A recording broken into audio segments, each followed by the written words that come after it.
Happy 5th of July, everybody. This is about the time of year where many of your league mates will be transitioning to football, which means there's plenty of opportunities for you to still climb up the standings over the final 3 months of the season.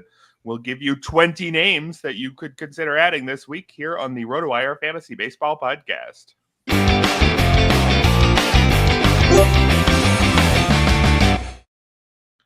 Hello and welcome, everybody, to the Saturday edition of the now purple RotoWire Fantasy Baseball Podcast. Erik Halterman and Ryan Boyer here. Speaking of purple, you can use promo code PURPLE for 25% off a subscription to RotoWire.com, but act fast on that one. I believe the code PURPLE expires this Monday. But Ryan, you feeling purple these days? Well, purple is my daughter's favorite color, so there's always a little bit of purple in my life, if that counts. Yeah, that's something. Oh no, Uncle Ted in the chat here points out that the Rockies, the paste eaters, are also purple. Well, we'll try to give you better than Rockies level suggestions today.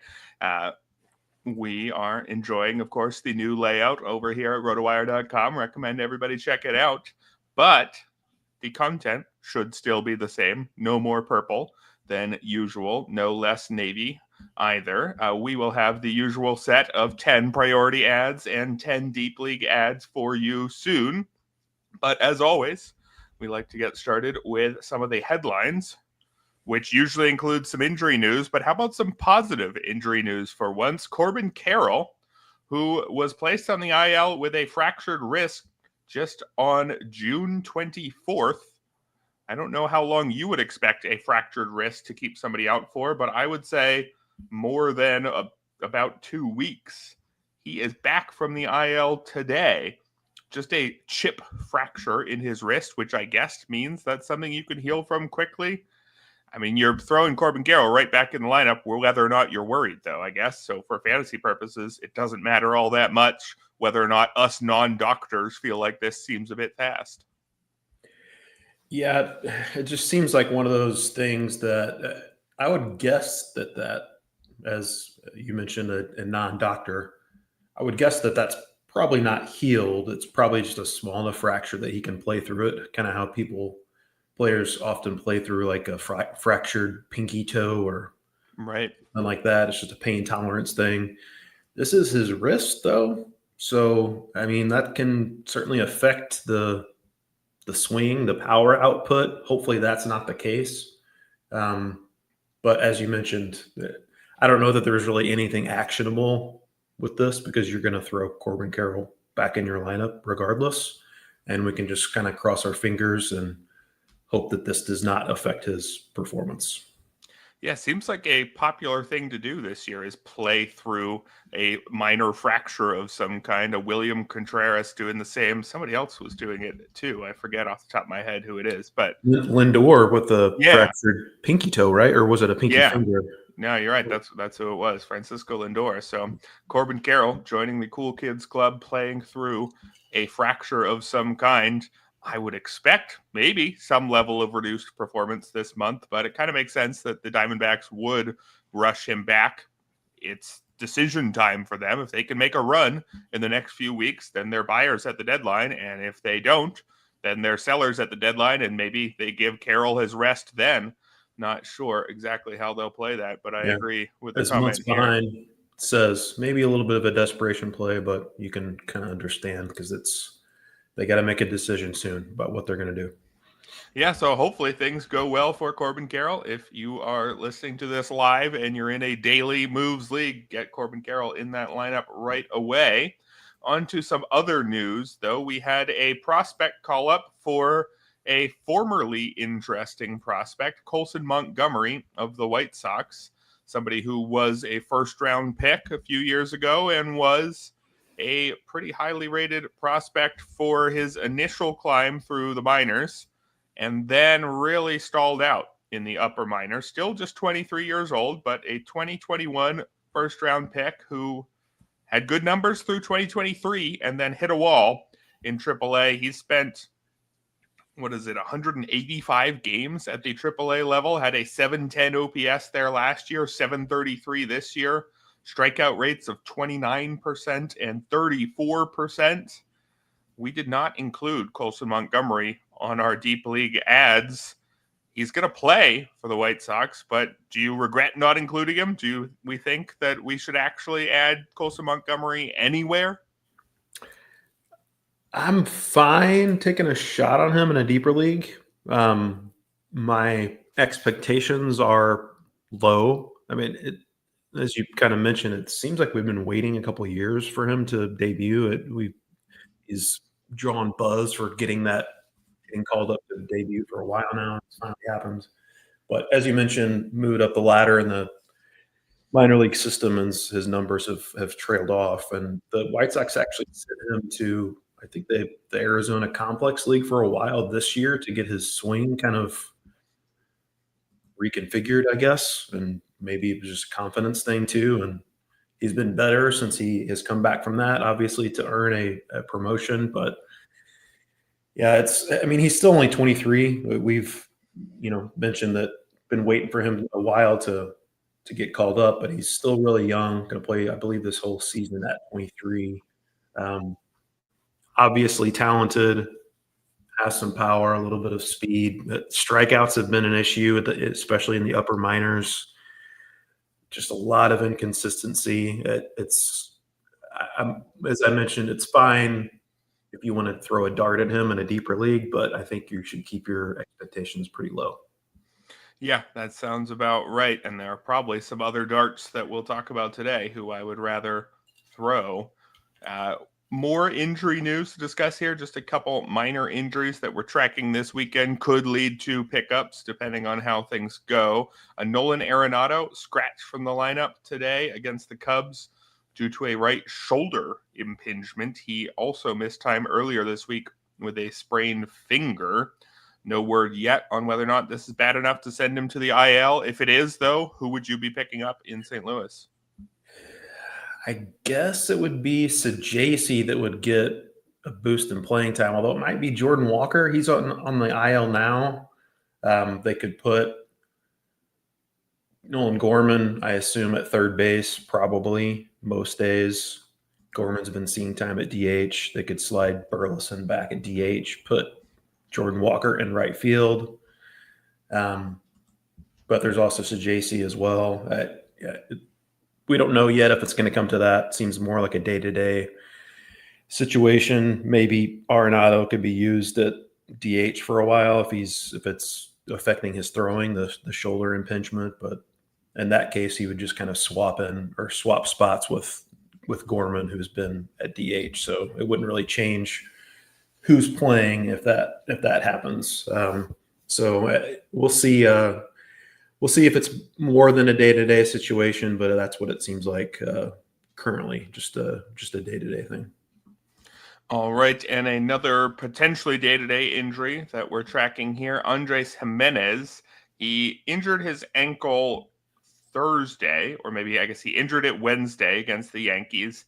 Did not play Thursday, returned to action yesterday, Friday, and then exited again with more ankle issues, undergoing an MRI. We don't yet have the results. If Andres Gimenez does hit the IL, any pickup opportunities in Toronto?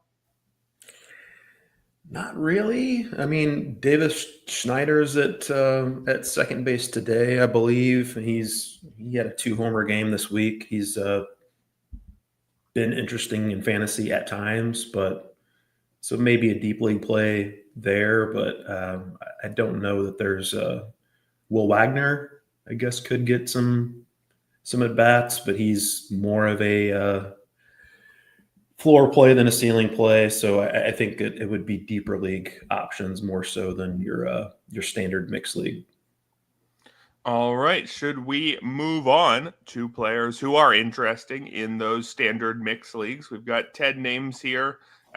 Sometimes we get some call-ups in here who are going to be entering the player pool for the first time and interesting for all leagues, which we'll have, I think, at least one or two there. Also, our usual mix of guys who are much more interesting than their shallow league rostership rate indicates. who do you have to lead off this section, Ryan? Ben Rice, our newly catcher eligible Ben Rice, who's still, I believe last I checked, 37% rostered in Yahoo League, so he qualifies for this section. Got in his 10th game at catcher this week to earn that in-season eligibility. He actually added an 11th game, I believe yesterday, came in as a pinch hitter and stayed in the game at catcher. He's appeared at catcher in 6 of his last 11 games. That includes 4 starts. So it seems like he'll have a good shot to get to 20 this year and lock in that eligibility for 2026. That would be a big thing for his fantasy outlook. 790 OPS, 14 home runs so far this season in 74 games. He's had elite quality of contact, hard hit rate, average exit velocity, barrel rate, all in the 93rd percentile or higher. Numbers since May 1st haven't been great. 689 OPS, 6 home runs, but still hitting the ball really hard during that stretch. 50% hard hit rate. He's got a 210 batting average since May 1st, but that compares to a 296 expected batting average, and kind of going along the lines of that, running into some bad luck with Ben Rice. He's got a 66-point gap between his WOBA and expected WOBA. That's tied for the 3rd highest among 254 batted ball qualifiers. I think the most worrisome thing, I guess you could say, with Ben Rice is the playing time. Since Giancarlo Stanton came back, he started 12 of 19 games. That's not bad, but it's not ideal. I mean, now that he's picked up catcher eligibility, and he's still playing plenty enough to serve as a second fantasy catcher. You'd like him to be playing more, certainly. I think that could eventually happen. I mean, Stanton or someone else could get hurt, likely at some point. Someone is just not going to perform and deserve to be sent to the bench. And like I mentioned with the expected stats, seems like Ben Rice could have some more luck coming his way. Hopefully more playing time as well. But now that he's picked up that catcher eligibility, it makes him even more interesting for fantasy purposes. Yeah, I understood why Rice was getting dropped in some of those shallower formats, because his performance is not what it was back in April, and his playing time isn't necessarily either. But now that he's a catcher, he has to be rostered in pretty much any one catcher league, I would think. His 122 WRC plus, that ranks 3rd among catchers. His 14 homers, that ranks 4th. This guy is an okay hitter for a first baseman and a great hitter for a catcher. So unless you have one of the other great catchers, decent chance Ben Rice is an upgrade. There's an interesting question: Rice or Real Muto the rest of the season? Probably more playing time there for Real Muto, but I'm not sure he can offer particularly flashy numbers in that playing time. I'm a little bit torn on this one. What would you do, Ryan? Yeah, I think I would lean Rice there. It would be different if Real Muto was back to stealing bases, but he hasn't really done that this year. 5 steals and 6 attempts. Also just has 5 home runs.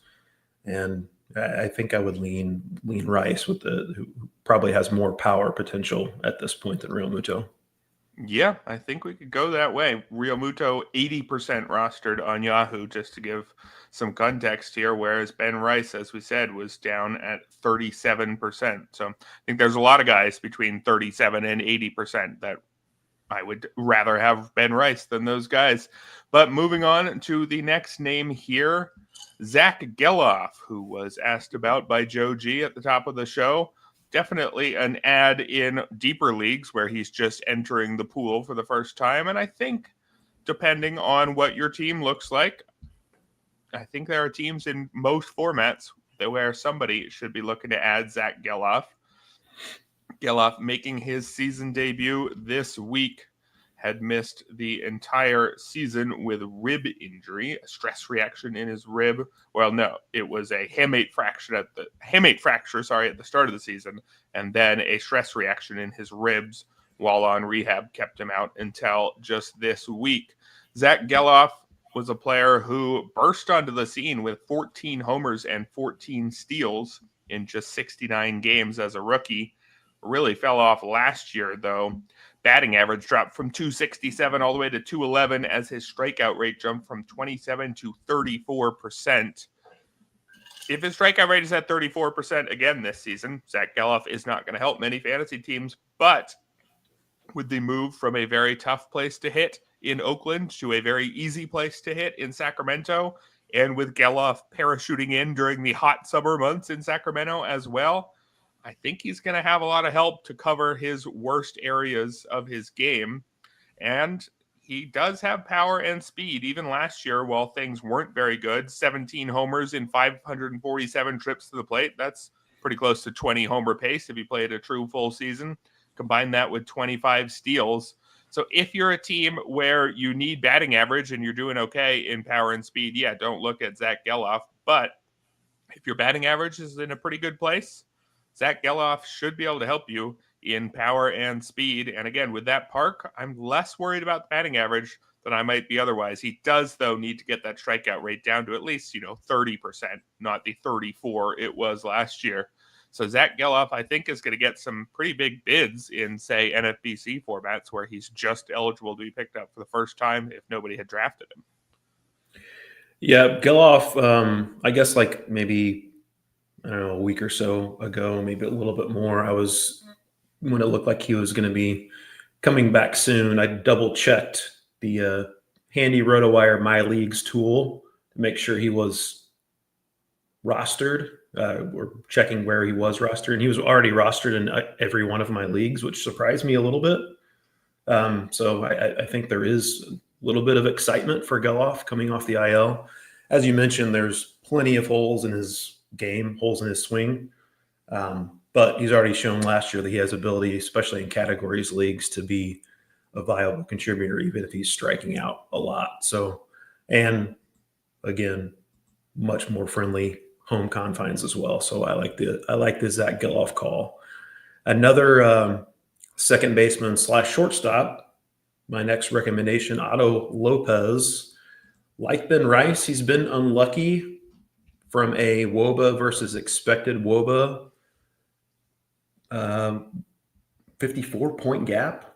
Not quite as high as Rice, but pretty big gap. Has been the number 3 hitter for the Marlins in 16 of the last 18 games. You look at his month of June, he was fantastic. 301, 365, 447, 4 home runs, 4 steals, drove in 22 runs that month. He's already topped last year's home run total. It hit his, I believe, 9th home run yesterday. He is a ground ball heavy hitter, also sprays the ball around the park a lot, rarely pulls fly balls. So I'm not expecting this to turn into a 20 home run hitter. The pace he's on now, I think, will slow. But I do think he'll be a batting average asset. The expected batting average is at 298 right now. He was a 300 hitter in the minors. He's got his strikeout rate down to 13.6% this year. So I like him as a batting average asset. Also think he could be a stolen base asset. He's stolen 29 bases in 188 games since the beginning of 2024.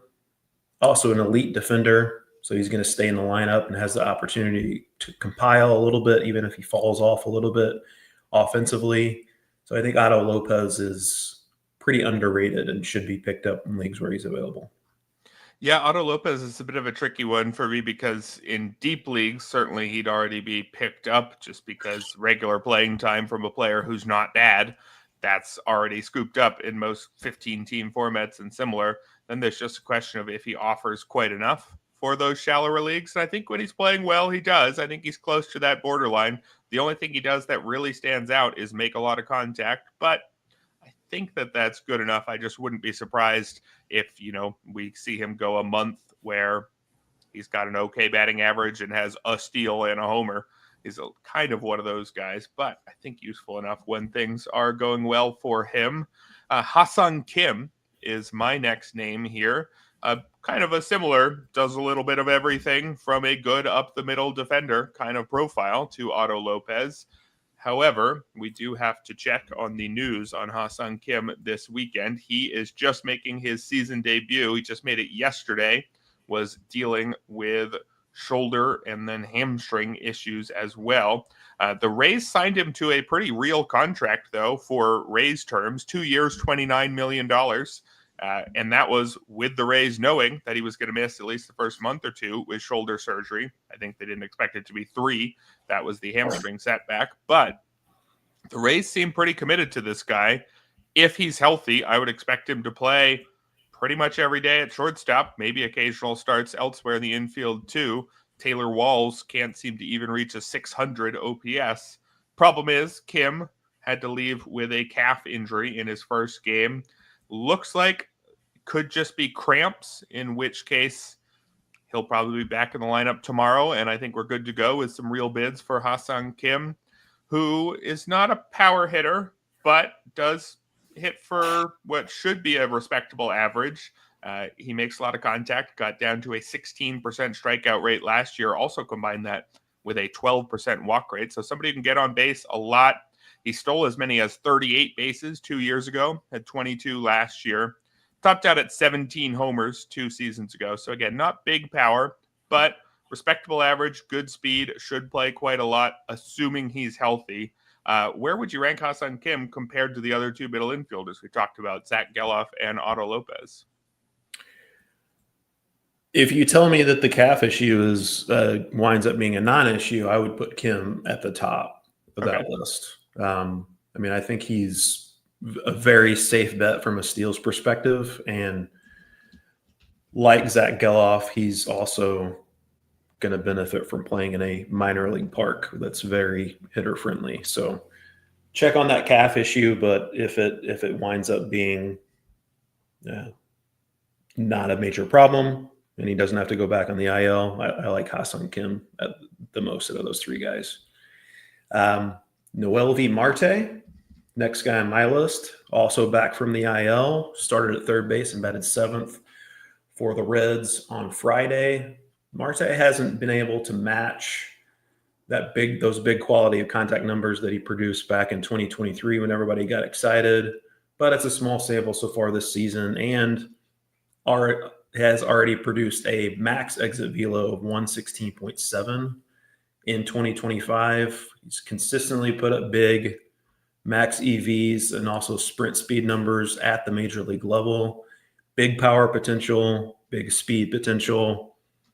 Former top prospect, still just 23, and he's calling Great American Ballpark home as well. I also feel like there's fewer roadblocks now to playing time with Marte than there had been in the past. Jammer Candelario has been released. I think they want Marte to run with that third base job. Christian Encarnacion Strand has not hit all that much. He's also not really a third baseman. Gavin Lux has been okay, but they haven't really used him that much at third base. I think Marte is going to get an opportunity to run with that job at the hot corner, and he's got immense offensive potential, especially at that ballpark. Yeah, Encarnacion Strand, speaking of him, he has sat the last 2 games even against lefties. No word of an injury. I wouldn't be surprised if there's something going on, but if there isn't, that really seems like he's not going to be a threat to Marte's playing time, and definitely would like Marte on my roster while he's around, just in case it really hits the high end of his outcomes there. I am going to take us to the pitchers, but first a question here in the chat. Otto Lopez or Xavier Edwards, his teammate. Edwards, somebody who has contact and speed, but literally 0 power, has not hit a homer or even a barrel this season. 15 steals in 70 games is good, but it's not as good as the 31 steals in 70 games he had last year. Would you take the more rounded Otto Lopez ahead of his teammate? I would probably lean Edwards just because I think he's so safe from a steals and batting average perspective out of those 2 guys. All right, let's move on to some pitchers where I'm going to throw out Eury Perez again, who somehow is available in about 2/3 of Yahoo leagues. I say somehow. I guess the reason would be that people picked him up when he returned from Tommy John surgery at the start of June. Then they probably included him in their lineup for 2 or 3 starts that did not go well and then dropped him.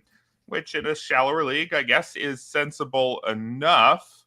He had 11 earned runs in 16 innings, 14 strikeouts against 10 walks over his first 4 starts. The problem is, it shouldn't have surprised us that Eury Perez was struggling initially upon returning from Tommy John surgery. Lots of guys struggle initially upon returning from Tommy John surgery. And I think it was only going to take maybe one start. At least one start is all it's going to take for me to put him back on the list here. Just 2 days ago, Thursday against the Twins, Perez threw 6 shutout innings, 1 hit, 1 walk, 7 strikeouts. I don't know if one start is definitely enough to say Eury Perez is back to peak form, but I know that I'm not going to be able to wait much longer in leagues where he's been dropped. If he has another good one, he's already going to be gone, and the upside potential with Eury Perez is so strong that you want him on your roster just in case he does get back to being that version of himself or something very close to it over the final 3 months. So was this one start enough for you to say, Eury Perez, I actually do need to prioritize him, and I actually will put him right back in my lineup? He's had that one good outing. Oh, yeah. I mean, the stuff looked good even when he was struggling. Kind of the same thing with Sandy Alcantara as well. The stuff that looked good from the beginning. It's just totally a command issue, I think. And that, as you mentioned, that's a common thing with guys coming back from Tommy John. So I think it was just only a matter of time. Could still be some bumps on the road, and he likely will face workload restrictions at some point. But the upside is just so massive with Eury Perez that, I mean, as Uncle Ted mentions, Eury should always be a priority. If he's available in your league, he needs to be scooped back up because the upside is just so huge with him. Yeah, just a nice reminder to add these guys and then keep them on the bench for a month, and then you don't have to pick them up again a month later. You already have them. That's the ideal way to play it if you have the luxury to do so. Yep, Sean Manaea is my next recommendation, who is fairly widely available in Yahoo leagues. Looks like he's going to come back to make one start prior to the All-Star break, and that would come against the Royals. So a nice matchup in his first start back. We know the story with Manaea from last year. He dropped that arm slot to Chris Sale-esque and then produced a 3.09 ERA, 0.85 whip, 83 to 18 strikeout to walk rate over 75 and 2/3 innings over his final 12 regular season starts. The Mets certainly bought into that change, gave him a 3-year, $75 million contract. And then, of course, he went down with that oblique injury, unfortunately, and has missed the first few months of the season, but on his way back now. Manaea is 33. He's had a good, not great career. He's also had an elbow issue recently, loose bodies in the elbow. They gave him a cortisone shot. I think he only missed like a week or so of action. So obviously they're not super concerned about that.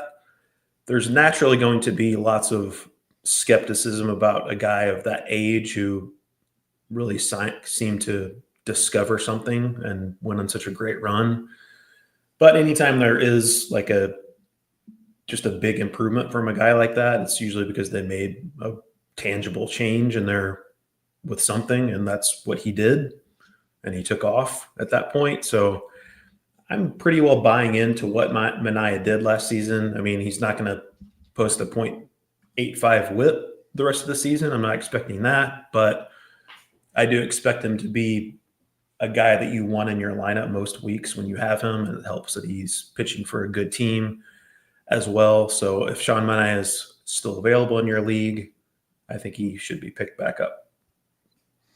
All right, I can get behind that as well. My next priority pitcher here might not be pitching in the majors anytime soon, but he also might be starting tomorrow, Sunday. That is Emmet Sheehan, who the last note we have on him says could pitch for Big Club Sunday, and it seems like the Dodgers' other options will not be available Sunday, and it seems like Sheehan should be on turn, having just pitched on the 1st of July in the minors. So this is all based on a hope that Emmet Sheehan gets called up. But the reason why he's a priority ad anyway, just based on this hope, is that I think Emmet Sheehan is really quite good. Before his Tommy John surgery, he peaked inside the top 20 on James Anderson's prospect rankings in May of 2023. This is somebody who has big strikeout stuff and has had control problems in the minors, but the strikeout stuff is big enough that it should overcome it. The problem is he's a Dodger, so we never know exactly when he's going to start and for how long. For example, remember what happened to him just a couple weeks ago. He was finally done with his rehab assignment, was ready to go, was called up, had an excellent start for the Dodgers. He went, well, only 4 innings, so excellence may be overstating it, but barely did anything wrong in those 4 innings. 1 run in 4 innings, no walks, 3 hits, 6 strikeouts. And then he was sent down to the minors where he threw 6 perfect innings with 13 Ks. Then, of course, he stumbled in his next minor league start. So the narrative is a little bit messed up now for Emmet Sheehan, but a very talented pitcher who looks like he's going to have at least a short-term opportunity for the Dodgers. I'm completely aware of the fact that he could just get sent right back down. Maybe he pitches Sunday, and then when the next guy gets healthy, it could be Tyler Glasnow, who's not too far out. Maybe Sheehan just goes down, but Sheehan, I think, is a better pitcher than Ben Kasparias. I think he's a better pitcher than Justin Wrobleski. If I'm the Dodgers and I'm preparing for my eventual playoff pitching staff, Emmet Sheehan should have a key role in it, whether that's a starter, if he is actually one of the best 4 healthy starters at that point, or some multi-inning reliever. Emmet Sheehan is just really good and pitches for a really good team. If he could somehow get into that follower situation, then he can go 4 innings and still pick up wins for that really good team. The upside here is just very high. I know the floor is pretty low, unfortunately, for any Dodgers pitcher, given the way they use their arms. But when you have the chance to get a pitcher this talented who seems to have an opening for at least a few starts, and then if they go well, maybe he sticks around. I think I want Emmet Sheehan, even though I'm aware of all the downsides here. Yeah, a couple weeks ago, I listed this guy in the budget section of our podcast, but I think he's worth moving back up to the priority ads, and that's Ronny Henriquez. Has logged each of the last 3 saves for the Marlins and 4 of the last 5 saves for Miami. Also worth noting, Calvin Fauché, who is kind of the perceived favorite for saves there, pitched the 8th inning in 2 of those 3 saves for Henriquez. Henriquez unscored upon in 9 of his last 10 appearances, got a 14-2 strikeout to walk rate over his last 9 2/3 innings, 58 strikeouts in 42 innings so far overall this season. Has introduced a new sweeper in 2025, and that has turned into his most used pitch, and for good reason, because it's produced a 45.3% whiff rate. The Marlins are actually playing some pretty good baseball lately. Don't know how long we can count on that continuing, but that provides more potential save opportunities for Henriquez, and he looks like the clear favorite for saves in Miami right now, with some good bat missing stuff and clear path to saves in Miami. So I think he's worth picking up if he's available. Yeah, I made potentially a league-losing move in Gelof where I wanted to add Chase Burns. And to be fair, I didn't think that I had enough money to actually successfully add Chase Burns. So I wasn't too worried about who I dropped because I thought it was just a keep them honest bid. I ended up winning it, and I chose to drop Henriquez instead of Dylan Lee. I figured I didn't need all of those maybe potential closers. And then what did Henriquez do? He just saved 3 games in a row, or 3 appearances in a row were a save. I think I made the wrong call on that one. And with saves being something that I could use, maybe I should have just dropped my worst other starter, I guess, and kept both Henriquez and Lee for another week. Lee had a rough outing this week too, so just rub a little salt in the wound. And I wouldn't be surprised if he is not really in the mix. I mean, he did pick up 1 save, now has 2 on the year, but I wouldn't be surprised if it's just Raisel Iglesias there, and I would be, at this point, quite surprised if it wasn't Ronny Henriquez in the 9th inning the rest of the way for the Marlins. He looks like a closer. Calvin Fauché looks like a middle reliever, so I would definitely go Ronny Henriquez there. My final priority pitcher here is another guy who is not yet up in the majors, and we don't have confirmation of when he will be, but Cam Schlittler looks like the man who is the next man up for the Yankees. And there could be a permanent spot open here because Clark Schmidt, who went down with a forearm issue the other day, we just got the news since our podcast started, I believe, that Tommy John surgery is the likely outcome for Clark Schmidt. Gosh. I think often when you hear forearm injuries, you think that's definitely a chance, and now it seems like that is what the team expects. So tough blow for Clark Schmidt and the Yankees, but with a probable permanent spot open, this rotation right now looks like Fried, Rodon, Warren, Stroman. I guess Ryan Yarbrough could come back from his oblique strain, but that's a long time away. Luis Heel hasn't started his rehab from his lat strain, so that's a long time away. You figure there's potentially a month worth of starts here. If it was going to be just one start, then maybe you'd say Alan Winans. Not quite good enough for me to have learned how to pronounce his last name.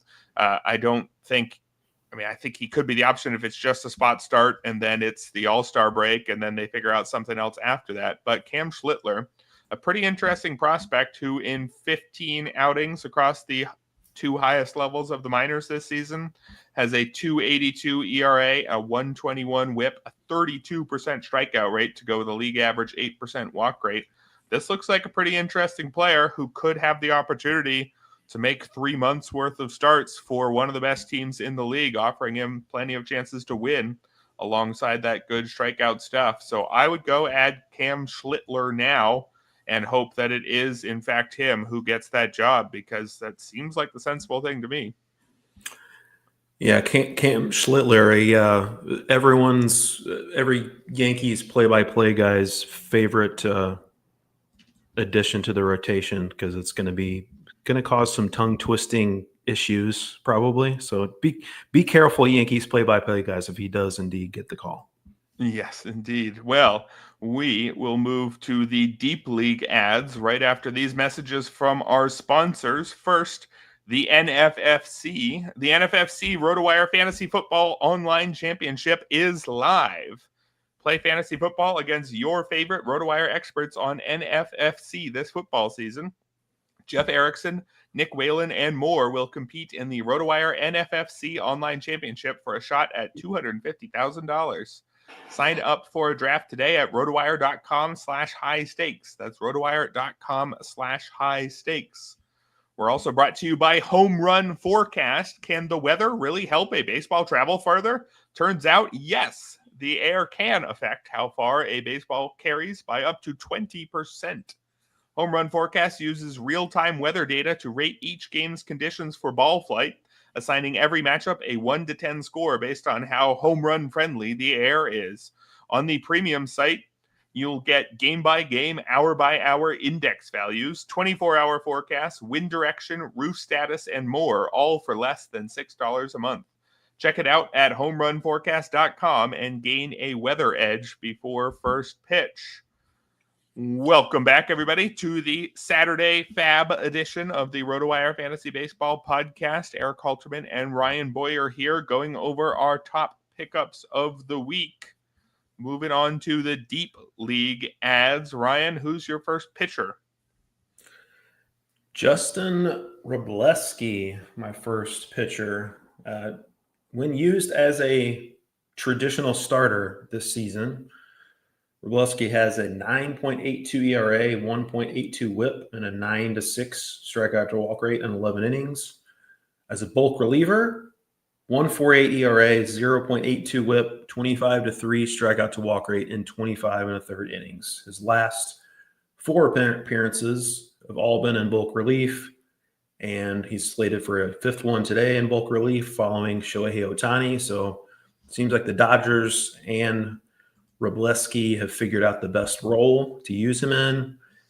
Got a 4-seamer that averages 95.6 miles per hour, also produced a 32.5% whiff rate. Huge number for a 4-seamer. Kind of strangely, he gets no whiffs really with his slider. I think that's around like 20% or so, which is really low for a slider. But his expected WOBA on that pitch is 182, so he's still getting really good results, even though he's not getting swings and misses with it. He's a lefty with big velocity. He gets lots of ground balls. He's been great at avoiding barrels, ranks in the 90th percentile in that regard. As you mentioned earlier with the Dodgers rotation, you're never quite sure what they're going to do. We don't know for sure what they're going to do with Emmet Sheehan. We don't know what they're going to do with Wrubelski once they get everybody back and healthy, but I like the upside. And as Erik is often a fan of saying, he wants shares of that Dodgers fifth starter, whoever it may be at the current moment. Doesn't always work out. We can point to Ben Kasparius in that regard, but Wrubelski does have plenty of upside, and when he's getting opportunities, I think he should be rostered. Yeah, I would agree, especially if he can continue to be a follower. The more games that he fills that spot, as you mentioned, he's having more success there, and the win chances definitely go up. My first deep league pitcher here is someone I'm perhaps rethinking already, seeing how the Cubs-Cardinals game is going so far. I have Jordan Hicks listed here because he was just recalled with Jameson Taillon landing on the IL with a calf strain, something that he's supposed to be out with for at least about a month. There is an opening as the Cubs' fifth starter, and it looked like maybe it could be Jordan Wicks behind an opener today. So far, as of recording, it was Drew Pomeranz who opened the game, but only got one out, and then Chris Flexen is the man who's following him. So maybe this is just a all-in true bullpen game for the Cubs and not an opener follower situation. But I would think that Jordan Wicks looks lined up to be the guy to occupy that fifth starter spot. And if that is indeed the case, I wouldn't get ahead of ourselves, but the Cubs are a good team. Wrigley is a pitcher's park. Jordan Wicks, at his best, looks at least like a competent fifth starter. If you look at his full career numbers, you could say that that doesn't really seem to be the case. A 5.23 ERA and a 151 WHIP. Was looking a little bit better in the minors recently. As you can tell from the tone of my voice, not exactly a ringing endorsement here. And I guess if it does turn out to be Chris Flexen, can't give him a ringing endorsement either. But as far as teams where I would want their fifth starter, I mean, you mentioned the Dodgers. There, it's mostly because of win chances and a decent park. The Cubs also offer you good winning chances and a good pitcher's park most of the time. I guess a little bit less so when it's hot like today and the wind is blowing out. But Cubs on the whole, above average place to just have a fifth starter. So I think Jordan Wicks, maybe Chris Flexen, but keep an eye on how that situation develops. You could get at least a month worth of starts from someone, and it looks like it won't be Ben Brown, unfortunately, which is probably good for me, because if it was, I would start Ben Brown and then get lit up, as I tend to have happened to me with Ben Brown this season. So keep an eye on Jordan Wicks. If he is occupying that Cubs fifth starter spot, you could probably sneak in a couple of useful enough starts and some chances at wins from him. Let's make it 3 for 3 with lefties here. I'm going Joey Cantillo of the Guardians, my next recommendation. Getting a shot in the rotation with Luis L. Ortiz being investigated for a gambling thing. And that could potentially lead to a long absence, long suspension. We don't know how that's going to work out, but maybe this stint in the rotation for Cantillo has a chance to last a while. He's still getting stretched back out after spending the early on this season in the bullpen, but went 3 1/3 scoreless innings with 5 strikeouts against the Cubs on Thursday. 28.2% strikeout rate so far at the major league level, 31.4% strikeout rate during his time in the minors. The bad, he also walks a lot of guys. 10.6% walk rate in the majors, 11.3% walk rate in the minors. Got an awesome changeup. Cantillo does, throws it almost as much as his four-seamer. And that pitch has produced a 43.7% whiff rate last year, even higher this year at 46.2%. Also has a curveball and a slider that grade out well per StatCast. And he's got a couple favorable matchups. Well, at least one favorable matchup next week. He's got a 2-start week projected at Houston and at the White Sox. So maybe bench him if you can in that first start, especially since he's not fully stretched out yet. But it would be nice to be able to stream him against the White Sox if you can do that. And Cantillo has some definite bat missing ability, even if he does have some control problems. And you also like to place some trust in the Guardians pitching as well. So I like Cantillo as a deep league ad. Yeah, that sounds good to me. I will get to my next name in a minute, but I did want to throw in a picture from the chat here because some of the names that I gave in the first section might not even pitch in the majors anytime soon in Sheehan and Schlittler. And there's a question here on Adrian Hauser, who's having quite a lot of success as a member of the White Sox. In 8 starts, a 160 ERA, 111 whip, only an 18.5% strikeout rate with a league average walk rate, though. So I don't know if there's much here. Adrian Hauser, certainly in deeper leagues, looks competent, but he's already snapped up in about 70% of TGFBI leagues. So I'd imagine a lot of 15-team leagues, Hauser's already gone. And I just don't know if in shallower leagues, the ones we're typically thinking about in that first section, if he really is interesting there. But certainly in leagues that thread the needle, deep leagues where he hasn't been picked up yet, there's enough there that I would want him in those formats. How about you? Yeah, those are tough because he's, at that age, you have to make a tangible change with your repertoire, which he has done. He's throwing harder. He's throwing his sinker more than a mile and a half harder this season. He's also using his curveball way more than he has in the past. So maybe he's just figured out the right pitch mix. The odds are against it, but I think in your deeper leagues, he should be rostered probably at this point.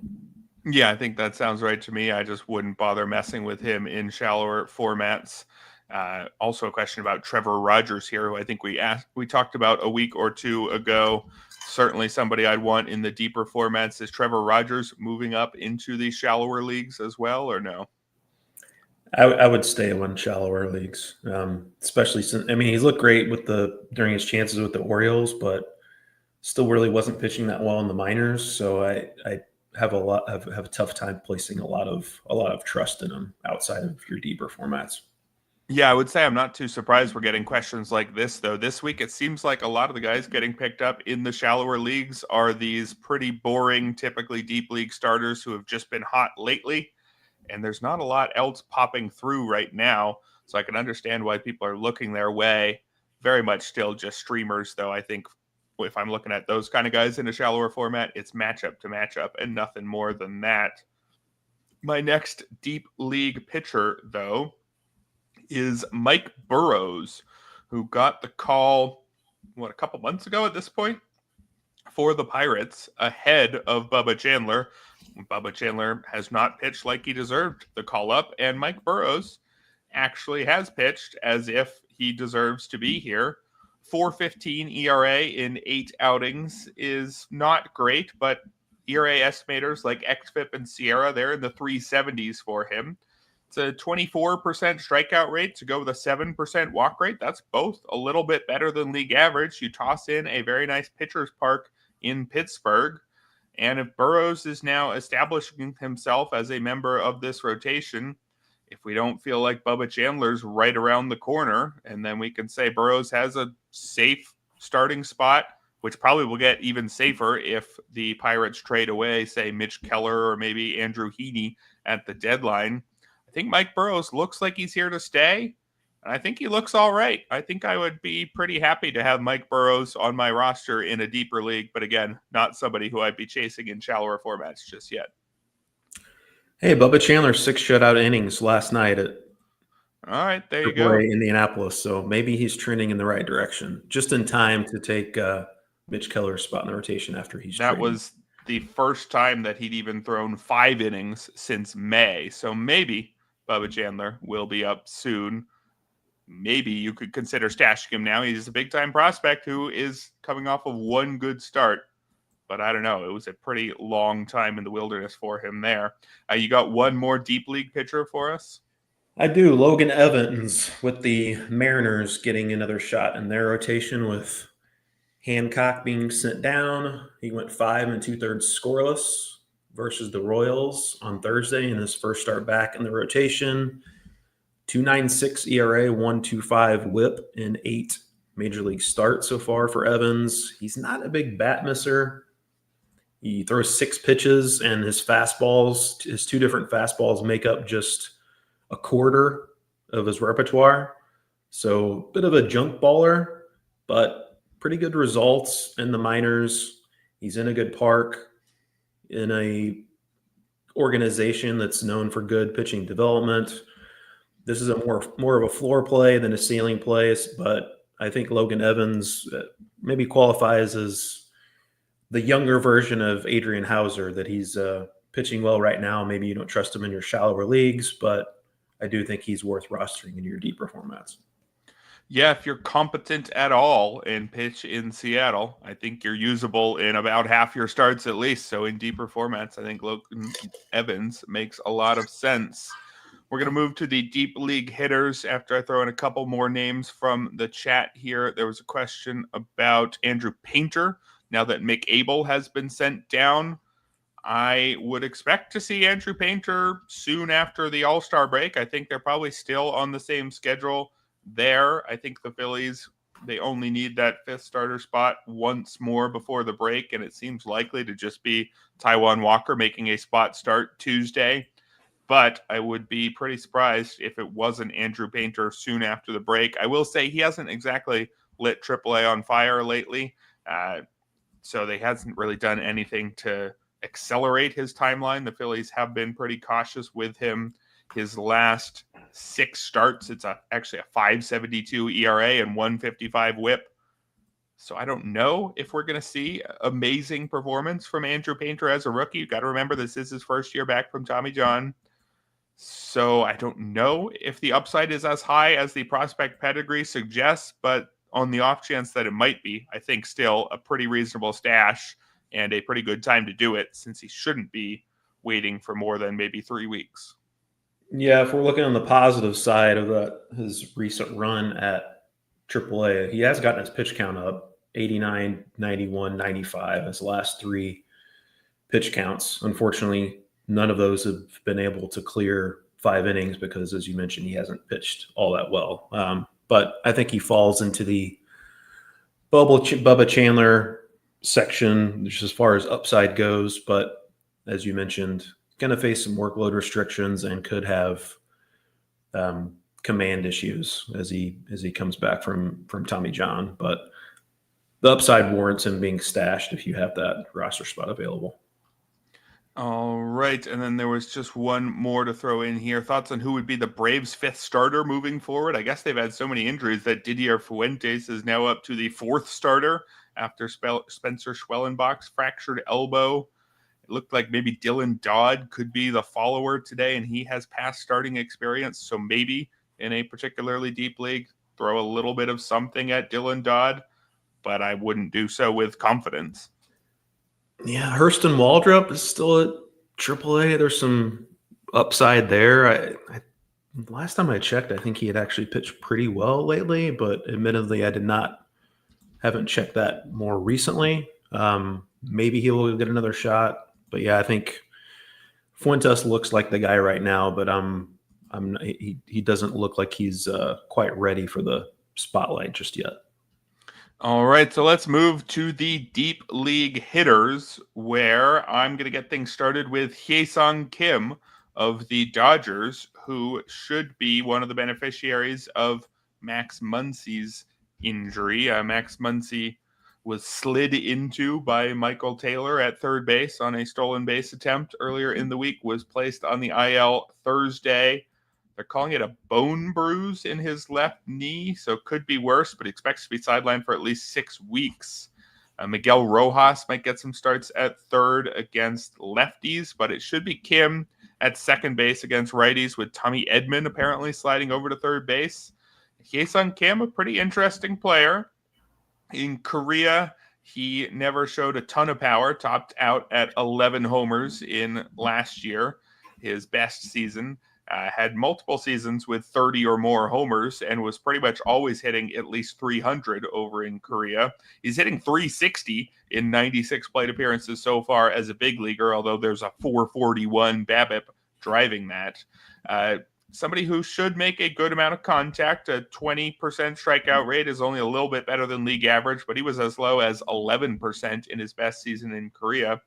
Not sure there will be a lot of power there, although he does have 2 homers already, but there's definitely some speed. 8 homers in, again, just 96 plate appearances. So somebody who should play, I think, against righties and should steal a lot of bases. That in and of itself is good enough from Ha-Seong Kim in deeper leagues, just hoping that you get a little bit of power and probably a pretty decent average too. Would you take him, though, over Tyler Freeman, who is asked about here in chat? I think I'd probably prefer Freeman with more playing time and the fact that he gets that playing time at Coors Field. Yeah, I agree. I think there's more playing time assurance there and gets the Coors Field boost. But I like both of those guys, honestly, as deep league plays. All right, who's your next one? Yeah, before I get into that, I wanted to take one from JPAC just because I like Michael Soroka. I think he's a hold. This last start against the Red Sox, not good, but he was really good in June. 5 starts, 3.49 ERA, 36-9 strikeout to walk rate over 28 and a third innings. I actually think he could be a pretty sneaky trade deadline acquisition for a contender, Michael Soroka. So he is a hold for me. Going into the first deep league hitter ad, Michael Soroka's teammate, Jacob Young. He is kind of retaken that center field job. He wasn't playing much early on this season, also got hurt for a while, but he's now made 18 straight starts in center field. You know the drill with Jacob Young. He's got 0 power, but he's also got huge stolen base upside, also a solid batting average. Had 33 stolen bases last year, 9 so far this year. He's been caught 8 times. Kind of odd that he's been caught almost as much as he's been successful because he still ranks 95th percentile in sprint speed. That seems a little fluky to me. I think he's still going to steal plenty of bases as long as he's playing regularly. He's also got an elite glove in center field. If you didn't see that catch he made, I believe last week, go look that up. Just fantastic stuff. And that will help keep him in the lineup, hopefully moving forward. And while he's playing, he's going to steal bases. So if you need steals, pick Jacob Young back up now that he's got everyday playing time again. Yeah, every time I hear Jacob Young's name, I think back to the random highlight clip I saw of him while watching a Nats broadcast a week or 2 into his career, where the highlights were a bunt and an infield single and something else like that. One of those types of players. But you know what? If what you need is speed, he's got speed and some playing time. So go get Jacob Young in those situations. My next guy here, somebody I didn't know all that much about before this week. That's Anthony Ziegler, who was called up by the Brewers and then started 2 straight games at third base. So I threw him on the list. And then he headed back to the bench for 2 straight games. And maybe if he remains on the bench the rest of the weekend, scratch this one out. I'll give you a bonus name after this instead. But Anthony Ziegler is going to be eligible at just third base on formats like NFBC. He's actually catcher eligible and second base eligible and Yahoo, somebody who played some catcher in the minors. Now, the playing time is going to need to be there. It's going to have to be a 2-catcher league, certainly, to even consider him, even though he's catcher eligible. And I'm not sure how much of a player there is here, but Ziegler's performance at the AAA level, as admittedly a 26-year-old this year, but he was excellent. An 881 OPS, barely more strikeouts than walks. It was a 19% strikeout rate, but an 18% walk rate. Hit the ball hard as well, although only 7 homers. 7 homers in 63 games is respectable. 20 steals, too. Somebody who seems to be a great on-base guy with some speed. So if Anthony Ziegler is getting another start or 2 this weekend, then this is a pretty interesting profile, especially if you need a bit of speed. again, could just be a bench guy for the Brewers. Keep an eye on how they're actually deploying him this weekend. But a name to know, a 26-year-old rookie who could be an interesting late bloomer here for Milwaukee. Yeah, definitely interesting. A guy who catches right-handed, but when he plays the field, he throws left-handed. So Whoa. very interesting, So interesting guy. I Anthony see on Seager. Fangraphs he's listed as bats throws both/both, and I assume that had to be an error, but it's actually not. I did not know this fact about him. He actually Yeah. is ambidextrous as a fielder. He is, yeah. No lefty catchers out there. So he does that right-handed, but when he plays the field, he plays left-handed. So I interesting guy imagine for not sure. when he plays third base, though. Oh, that's true. Yeah, maybe the outfield he only throws left-handed. Weird. So we'll seek clarity on that with Anthony Yeah. Stiegler. But yeah, I'm with you that if he does get that playing time, a second catcher in deeper formats, he's worth a look there. And that's the section that this next guy I'm going to recommend is reserved for as well. And nothing shallower than that. But Mitch Garver is getting a little more mixed in against righties after essentially only playing against lefties early on in the season. And since the beginning of June, sporting an 838 OPS with 3 home runs.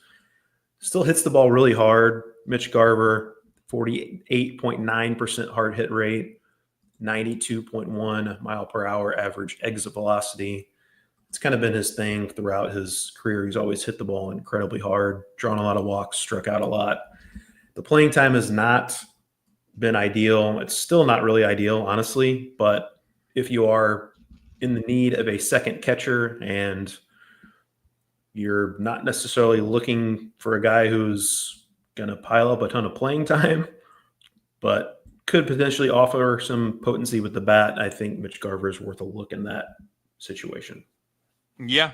Unfortunate that he is just a begrudging ad as your very last name at this stage in his career, but could offer something to some teams still. I'm going to close with 2 veteran infielders in similar situations, or I should say potentially in similar situations. Neither of these guys very exciting on their own, typically find themselves on the bench, but are in starting roles at the moment. Mauricio Dubon of the Astros hasn't done a whole lot this year, but is a decent enough utility man who typically hits for a respectable average. Doesn't really offer you enough power or speed, but when he's playing every day for a pretty good Houston team in the absence of Jeremy Pena, who is going to be out for more than just a week or 2, I would imagine. He's just going to resume baseball activities at some point this week as he works his way back from a broken rib. Mauricio Dubon should give you another 2-3 weeks as an everyday player in the middle infield. That's useful enough. And then Jose Iglesias could find himself in this exact same situation because Xander Bogaerts exited yesterday with a hamstring injury. If Xander Bogaerts is forced to hit the IL, it would be, I believe, Jose Iglesias as the next man up at shortstop. He's the one who plays at short when Bogaerts has his days off. Iglesias last year randomly hit .337, but just 4 homers, 6 steals in about half a season's worth of playing time. Basically a similar guy to Dubon, maybe a little bit more interesting. He's had stronger batting averages at least the last several years. If we do find out that Bogaerts hits the IL, I'd probably go Iglesias then Dubon. If not, and you're desperate for middle infield help, Mauricio Dubon should be okay. And actually, both of these guys can help in more than just middle infield. Dubon is eligible at first, second, short, and the outfield, whereas Iglesias eligible at second, short, and third base. So 2 potential end of the roster utility guys temporarily. Useful enough, would you say? Yeah, useful enough. That's probably about the extent of what we can say about those 2 guys. I would lean. I think I'm with you. I would lean Iglesias if it looks like he's going to get that run at everyday playing time. He at least offers some. We saw last year offers some average upside. Certainly has not been the case so far this year, but I would lean him over Dubon.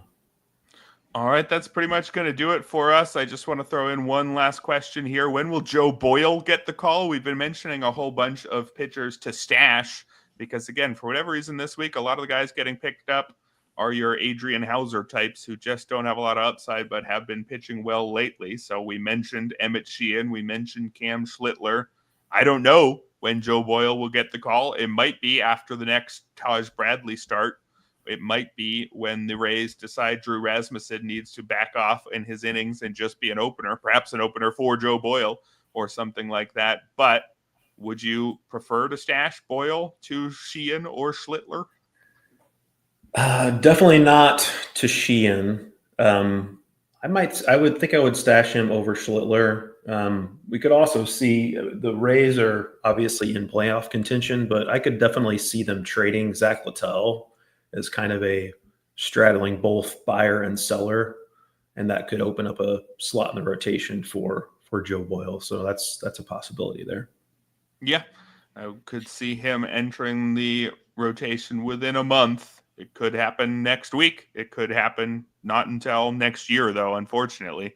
Not a lot of clarity with that one on Joe Boyle, but certainly some talent.